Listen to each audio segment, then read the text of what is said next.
Welcome back to the O Show. We are preparing for the Ethereum spot ETF to go live.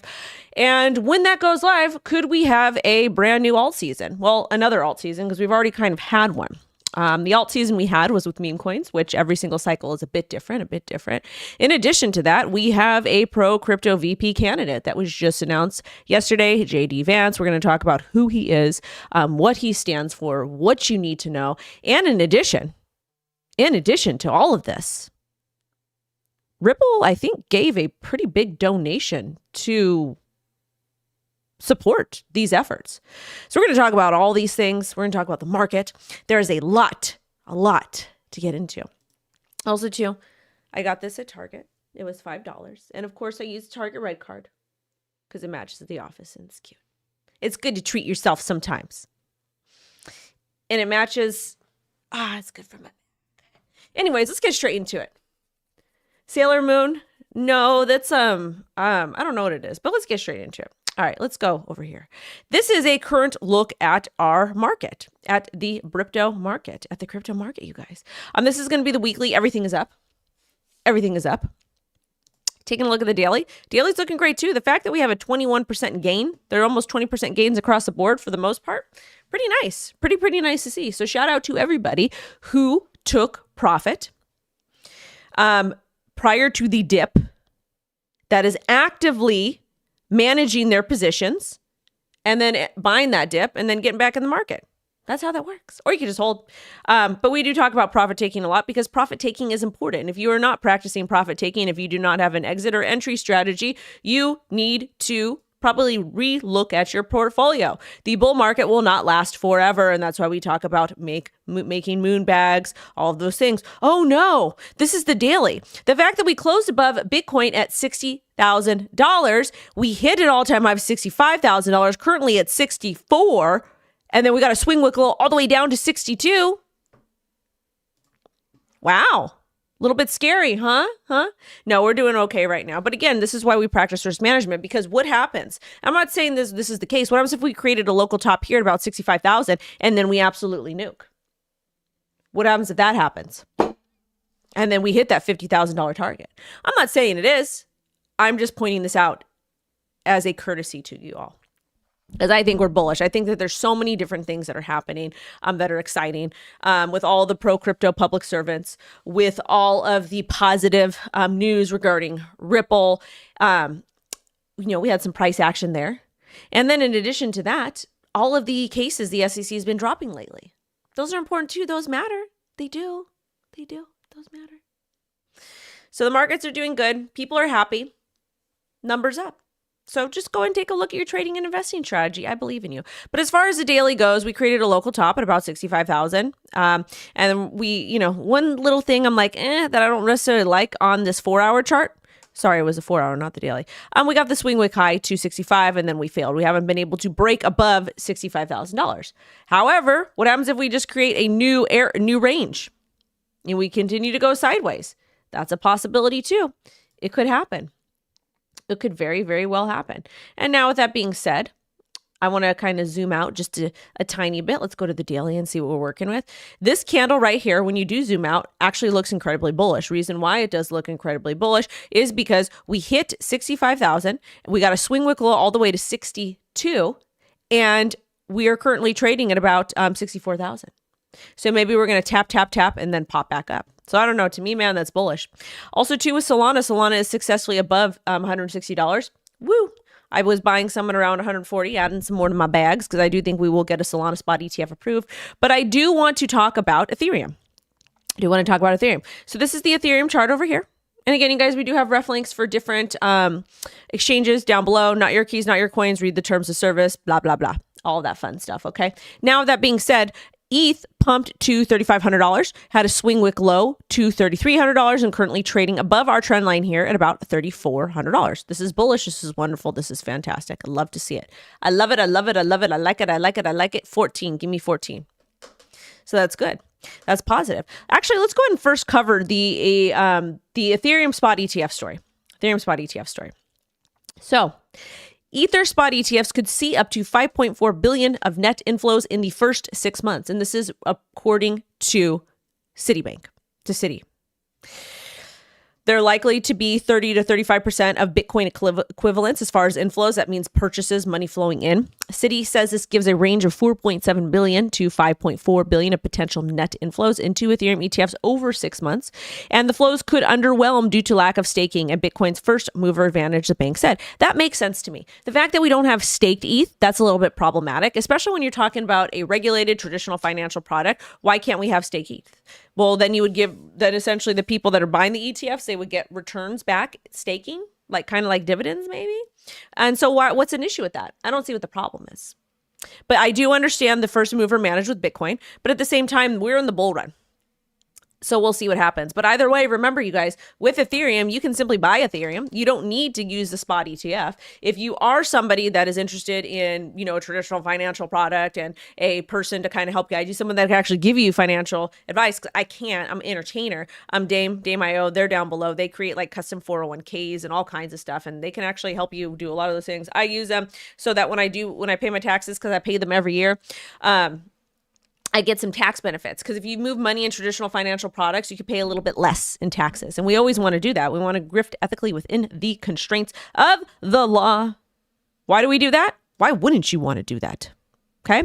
Also, too, the SEC has instructed the asset managers to submit final S1 filings by the end of the day on July 16th, which is today. And it is set to go live. The rumor is that it's set to go live on July 23rd, which is alongside Bitcoin Nashville, and next week. So that's what we are seeing. That's what we're seeing. This is excited. Let's go ahead and see if we can pull some tweeties over here. Some tweeties. Let's see. Yep. Here. This is from Mr. Eric. He's an ETF guy over here. And he says, update, Nate's instincts were right. Hearing the SEC's finally gotten back to issuers today, asking them for the final S1s on Wednesday, including fees, and then requested effectiveness on Monday after the close for Tuesday, 7/23 launch. This provided no unforeseeable last-minute issues, of course. So basically right here, and again, I reported to you guys on Tiki Taki. Make sure to smash like and share, and then I dropped a video for you at 3:30 p.m. PST. Okay. Now, with that being said, we are scheduled to get the Ethereum ETF spot thingy-mabobber approved. Thank you, gamer. He's my sweetie over there. On the 23rd. I remember it was rumored the 2nd of July, and then it got pushed back. That's why you got to be very careful when you're trading and you're doing all that stuff, to be careful what dates you're basing your trades and investments on, because when things like this happen, changes happen. And we want to make sure that we're paying attention, because the SEC can do whatever it wants to do whenever it wants. It's an independent agency. It is a bureaucracy. I think that's what it's called. Anyways. Queen is out here utilizing her investing journal, which is good. And shout out to the entire community. Entire community.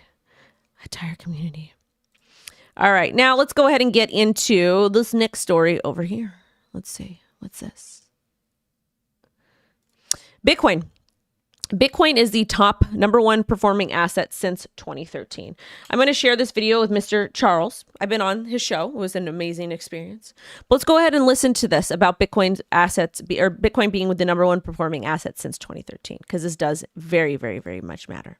Very, very much matter. Let's go ahead and take a little listen over here, okay?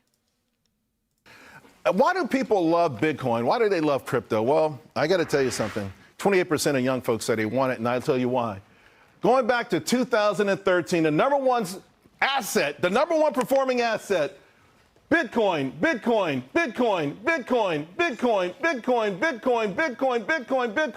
How much? How about 315,000%? 315,000%. Bitcoin has pumped 315,000% since 2013. That's pretty impressive. Very, very impressive. Probably one of the reasons the public servants don't like it. Probably one of the reasons why they are just baffled by everything and why they've been trying to stop it. And also, too, why BlackRock wants to get in our business. They are in at the right time. They are in at the right place. They will, in fact, be able to do some very interesting things to the market in the future.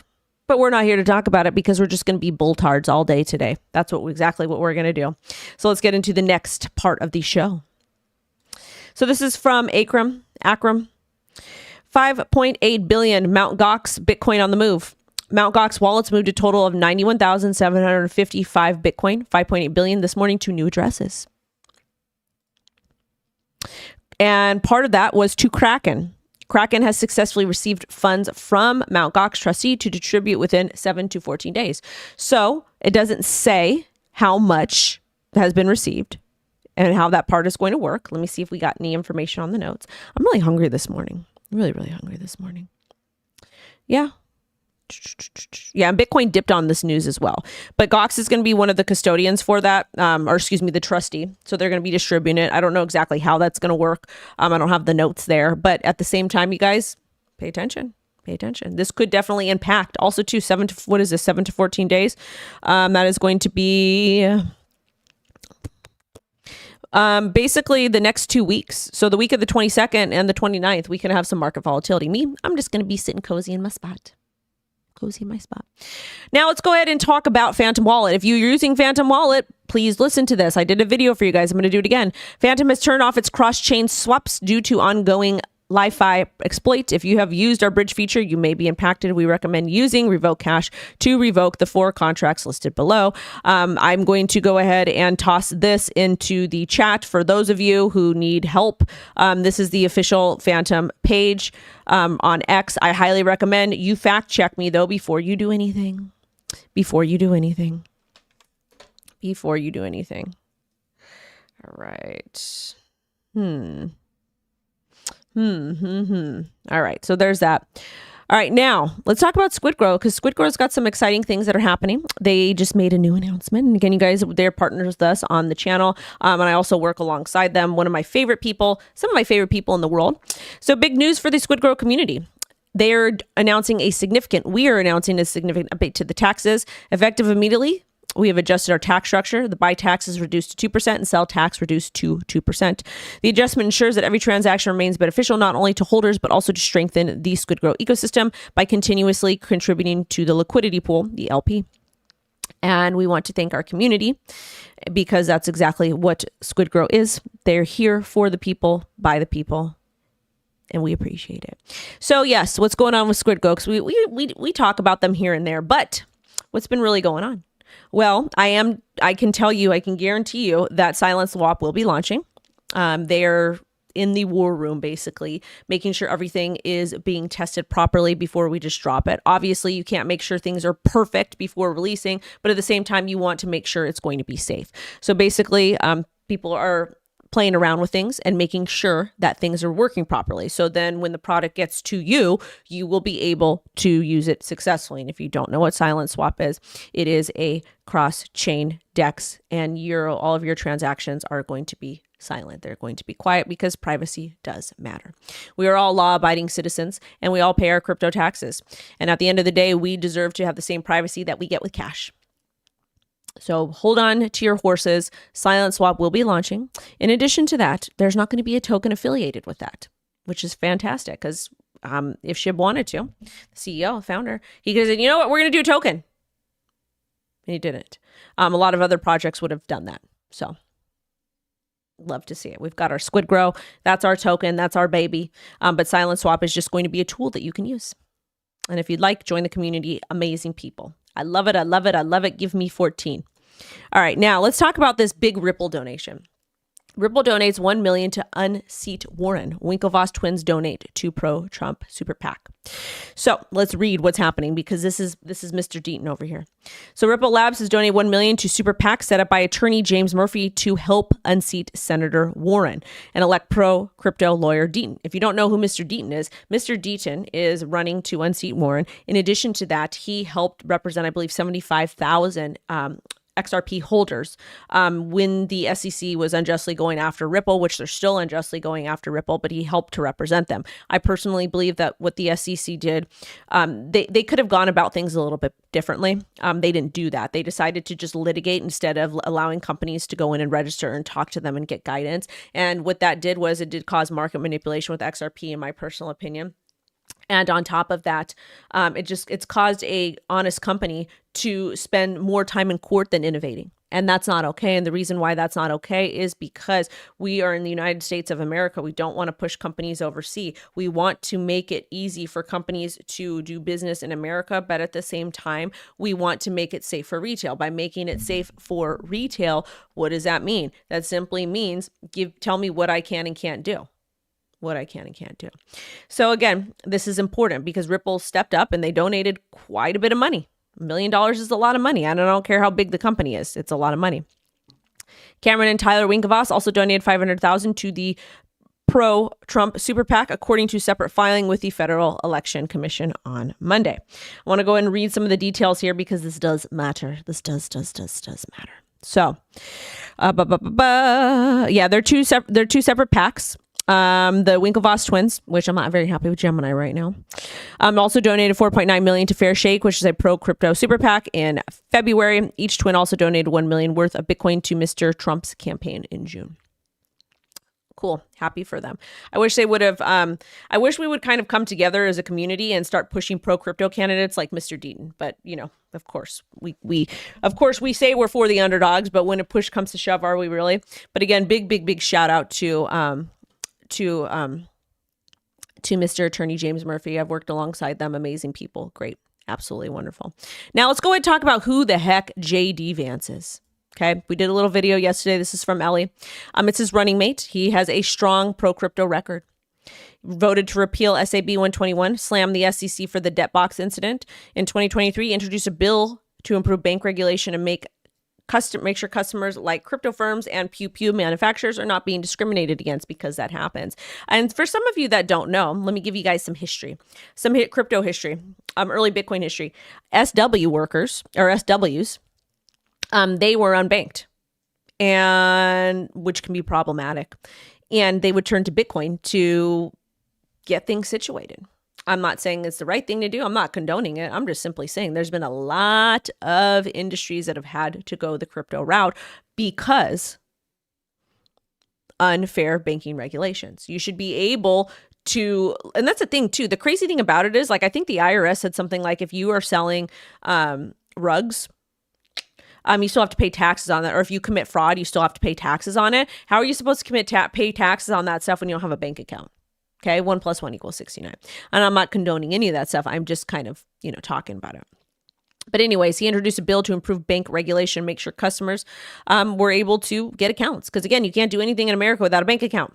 And then in 2022, he disclosed the holdings of $250,000. So cool, pro-crypto guy.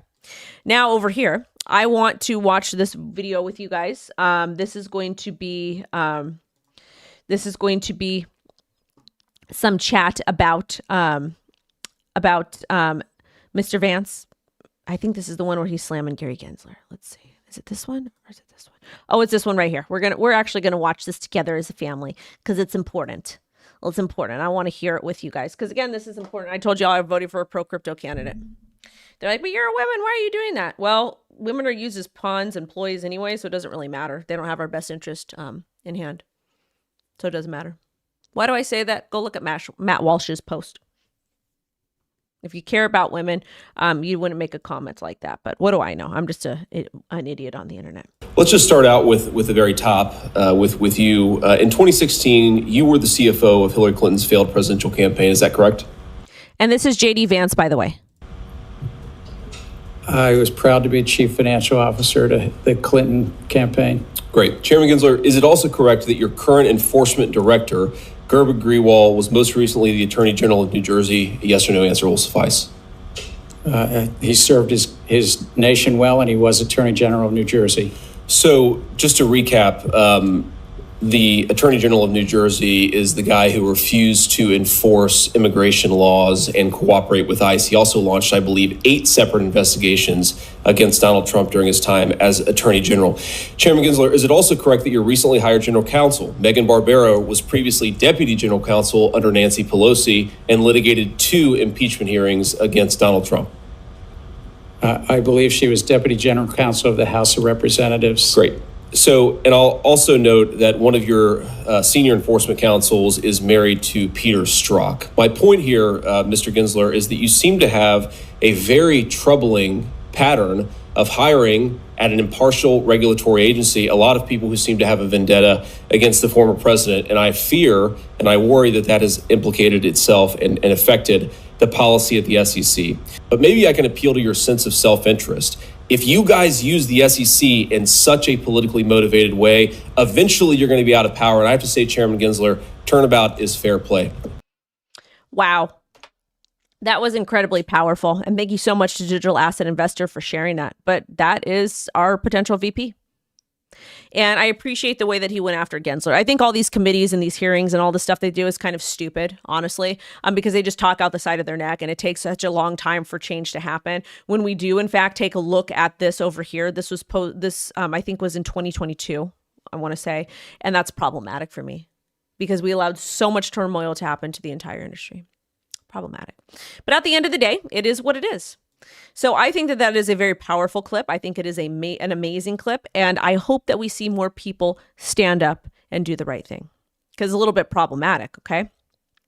And also, too, he was against, in 2022, he was against Canada's deputy PM. And under the emergencies, banks can immediately freeze or suspend bank accounts with a court order and be protected from civil liberty. And again, Vance said that's why crypto's taking off. And that's a very important thing to pay attention to. Why? It is. But at the same time, I'm going to give a hot take on this channel that I wouldn't give on Twitter because there's a lot of low IQ people there. But the take is, we thought Gary Gensler was bullish. We thought it was very bullish to have Gary Gensler as the chairman of the SEC. Because he was a teacher at MIT. He taught crypto courses. So we're like, this is great. But then look how bad that turned out. That's all I'm going to, that's the information I'm going to leave you with. I want you to think about that. I want you to do your due diligence. And at the same time, don't trust public servants. Don't trust anybody. Don't trust me. Don't trust public servants. Because, hey, we could be like, this is good, this is great. And then we can get horrible legislation come in. That's all I'm saying. That's all I'm saying, man. That's all I'm saying. Because you got to be careful. You cannot trust these people. They actually need to do better. And also, too, Coinbase narrows the subpoena for Gary Gensler's emails and communications to only during his time as the SEC chair, which, because they got slammed by the judge for doing that. But again, at the same time, I think it is important to see his motives prior to the SEC and then see how it evolved. But I'll take it. Coinbase sought documents from 2017 to present, including Gensler's personal emails about crypto. Coinbase said documents were relevant to ongoing case with the SEC. SEC opposed to subpoena, calling it intrusion into his personal life. I can understand that take, though, but at the same time.